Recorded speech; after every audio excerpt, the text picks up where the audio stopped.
Assalamualaikum warahmatullahi wabarakatuh. Hai peserta didik, bagaimana kabar kalian hari ini? Saya harapkan kalian dalam kondisi sehat dan tetap semangat belajar ya. Pada kesempatan kali ini saya akan membahas mengenai vektor. Tepatnya untuk pertemuan kali ini saya akan membahas mengenai cara menentukan resultan vektor dengan metode vektor komponen. Karena itu simak terus videonya dan jangan di skip. Check it out. Untuk menentukan resultan vektor dengan metode vektor komponen, yang pertama kali harus kita pahami adalah apa itu vektor komponen. Vektor komponen merupakan bagian atau penjabaran atau penguraian suatu vektor pada sumbu X dan sumbu Y. Nah, oleh karena itu, untuk menggambarkan vektor komponen, maka yang pertama kali kita gambarkan adalah sumbu simetri, yaitu sumbu X dan sumbu Y. Misal kita mau menggambarkan vektor komponen untuk vektor A. Vektor komponen vektor A adalah cerminan vektor A pada sumbu X dan sumbu Y. Oleh karena itu, untuk menggambarkannya, buat garis hubung ke sumbu X dan garis hubung ke sumbu Y. Dari pangkal vektor A sampai garis hubung ke sumbu X adalah vektor AX, di mana AX adalah vektor komponen A pada sumbu X. Dari pangkal vektor A sampai garis hubung ke sumbu Y adalah vektor AY, di mana AY adalah vektor komponen A pada sumbu Y. Contoh lainnya, kita mau menggambarkan vektor komponen untuk vektor B. Dengan cara yang sama seperti kita menggambarkan vektor komponen untuk vektor A, buat garis hubung ke sumbu X dan garis hubung ke sumbu Y. Dari pangkal vektor B sampai garis hubung ke sumbu X adalah vektor BX. BX adalah vektor komponen B pada sumbu X. Dari pangkal vektor B sampai garis hubung ke sumbu Y adalah vektor BY, di mana BY adalah vektor komponen B pada sumbu Y. Contoh lainnya, kita mau menggambarkan vektor komponen untuk vektor C. Caranya sama dengan kita menggambarkan vektor komponen untuk vektor A dan untuk vektor B. Buat garis hubung ke sumbu X dan garis hubung ke sumbu Y. Dari pangkal vektor A sampai garis hubung dari pangkal vektor C sampai garis hubung ke sumbu X adalah vektor CX.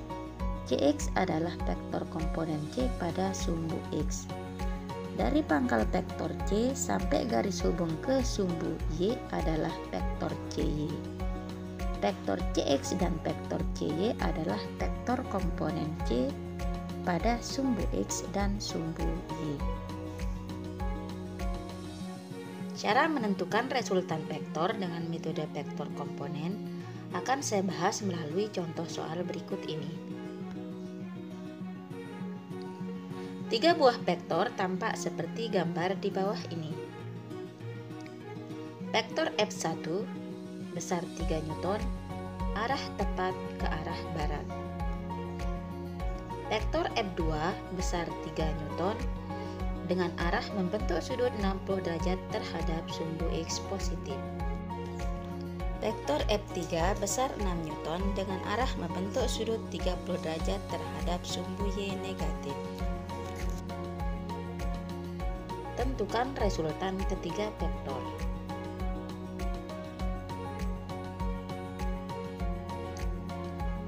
Adapun langkah-langkah menentukan resultan vektor dengan metode vektor komponen adalah sebagai berikut.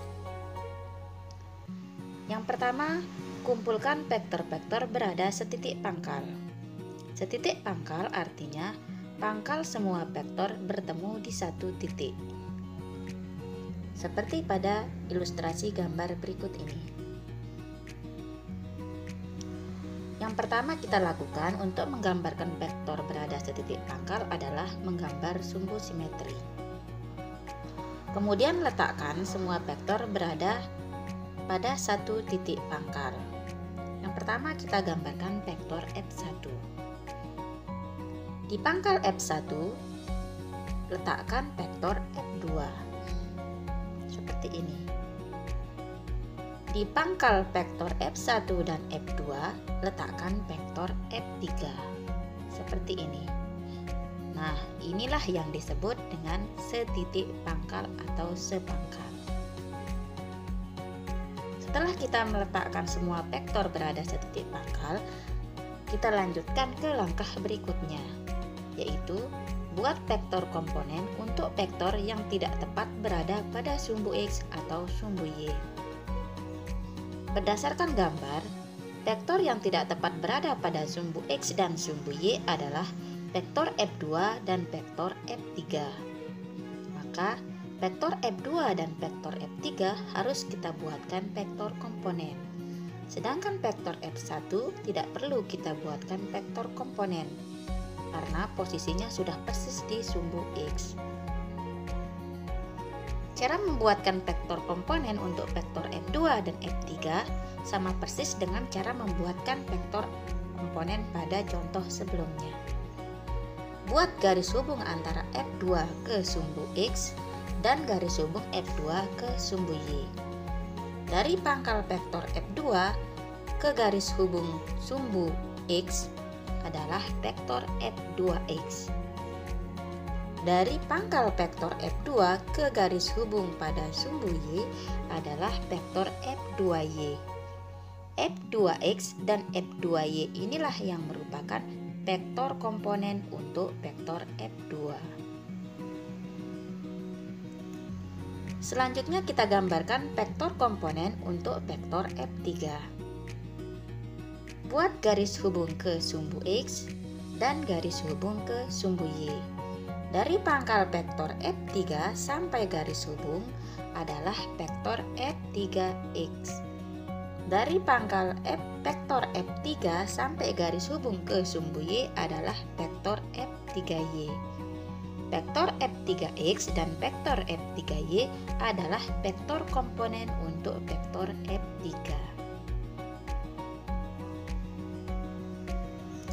Langkah selanjutnya adalah kumpulkan semua vektor yang berada pada sumbu X atau Rx dan sumbu Y atau Ry, di mana Rx adalah resultan vektor atau total vektor pada sumbu X, sedangkan Ry adalah resultan vektor atau total vektor pada sumbu Y. Perhatikan gambar berikut. Berdasarkan gambar, resultan vektor pada arah sumbu X adalah, perhatikan sumbu X untuk mendapatkan vektor-vektor yang berada pada arah sumbu X. Pada sumbu X ada vektor F2X bernilai positif karena searah sumbu X positif, vektor F3X bernilai positif karena searah sumbu X positif, sedangkan vektor F1 bernilai negatif karena searah sumbu X negatif. Jadi, pada arah sumbu X ada 3 buah vektor, sehingga resultan vektor pada arah sumbu X dapat dituliskan sebagai berikut. Rx sama dengan F2X plus F3X min F1. Sedangkan resultan vektor pada arah sumbu Y atau Ry, pada sumbu Y ada 2 vektor, yaitu vektor F2Y bernilai positif karena searah sumbu Y positif, dan vektor F3Y bernilai negatif karena searah sumbu Y negatif. Sehingga Ry atau resultan vektor pada arah sumbu Y dapat dituliskan sebagai berikut. Ry sama dengan F2Y min F3Y. Selanjutnya kita cari nilai atau besar dari Rx dan Ry. Masukkan nilai variabel masing-masing. F2X, F2Y, F3X dan F3Y nilainya belum diketahui di soal. Yang diketahui di soal adalah nilai F1, F2, dan F3. Karena itu, besar atau nilai F2X, F2Y, F3X, dan F3Y harus kita cari terlebih dahulu. Bagaimana mencarinya? Untuk mencarinya kita menggunakan rumusan trigonometri.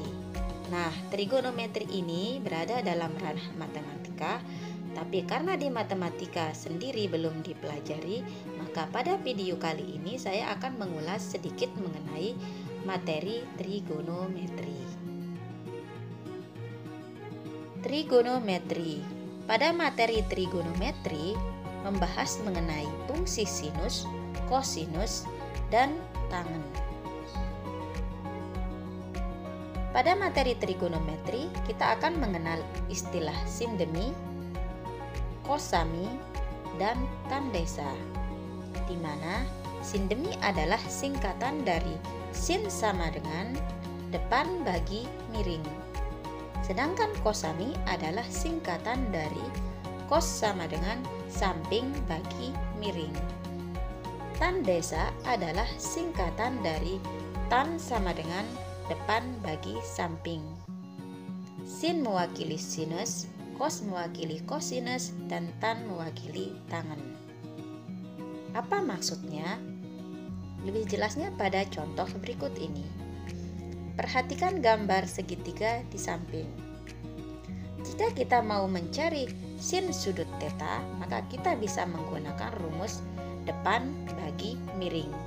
Ingat, sin sama dengan depan bagi miring, maka sinus sudut theta sama dengan depan sudut theta dibagi dengan miring. Yang mana yang menjadi sisi depan theta dan sisi miringnya? Perhatikan gambar segitiga di samping. Yang menjadi sisi miring adalah sisi yang berada tepat di depan sudut siku-siku. Dalam hal ini adalah sisi F. Sedangkan sisi yang menjadi depan theta adalah sisi yang berada tepat di seberang sudut theta. Dalam hal ini adalah sisi FY. Sehingga sin theta sama dengan FY per F. Jika F kita pindah ruaskan ke sebelah kiri, maka akan kita peroleh FY sama dengan F kali sin theta.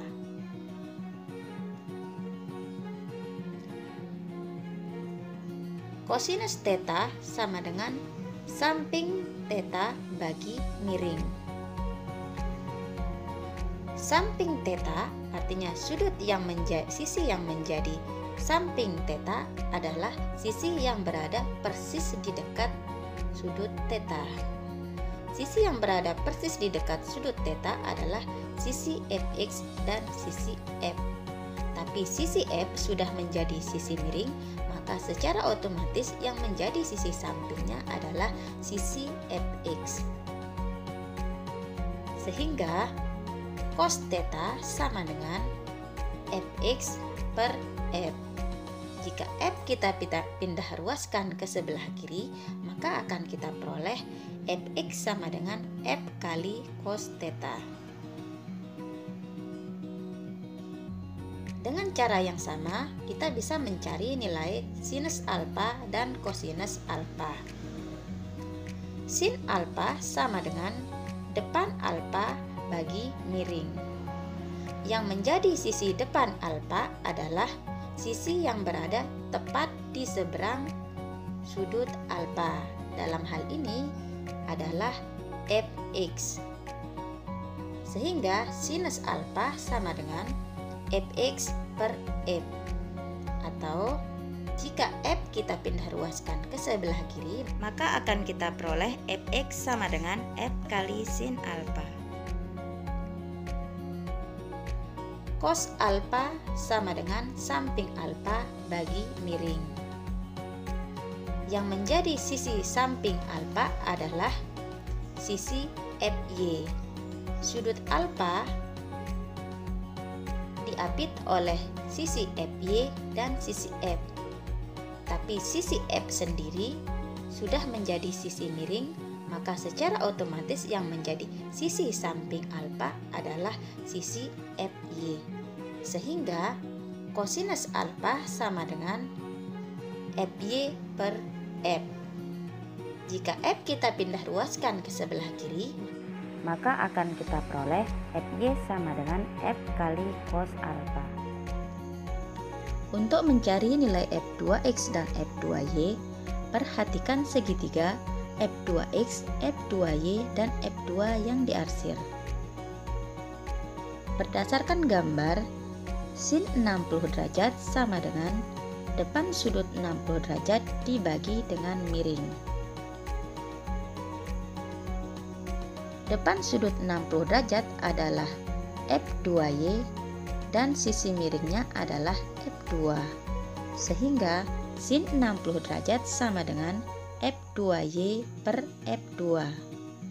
Jika F2 kita pindah ruaskan ke sebelah kiri, maka akan kita peroleh F2Y sama dengan F2 kali sin 60 derajat.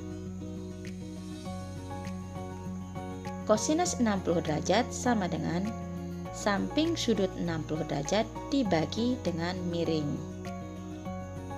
Samping sudut 60 derajat adalah F2X dan miringnya F2. Sehingga cos 60 derajat sama dengan F2X per F2. Jika F2 kita pindah ruaskan ke sebelah kiri, maka akan kita peroleh F2X sama dengan F2 kali cos 60 derajat. Dengan cara yang sama, kita dapat mencari nilai F3X dan F3Y. Perhatikan segitiga F3X, F3Y, dan F3 yang diarsir. Tapi lebih ringkasnya, untuk mencari F3X dan F3Y, kita cukup mengecek sisi mana yang terletak di samping sudut. Sisi samping sudut pasti menggunakan fungsi kosinus. Ingat, kosami, cos sama dengan samping bagi miring. Nah, antara F3X dan F3Y, yang mana sisi yang berada di samping sudut 30 derajat. Berdasarkan gambar, yang terletak di samping sudut 30 derajat adalah F3Y.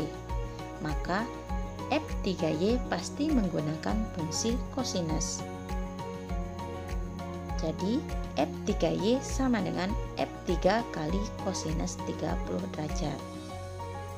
Jika F3Y sudah menggunakan fungsi kosinus, maka pasangan vektor komponennya yaitu F3X pasti menggunakan fungsi sinus. Tidak mungkin double, tidak mungkin dua-duanya sinus atau dua-duanya kosinus. Jika di F3X-nya sudah menggunakan fungsi sinus, pasti di F3Y-nya menggunakan kosinus. Dan sebaliknya. Sehingga F3X-nya sama dengan F3 kali sin 30 derajat.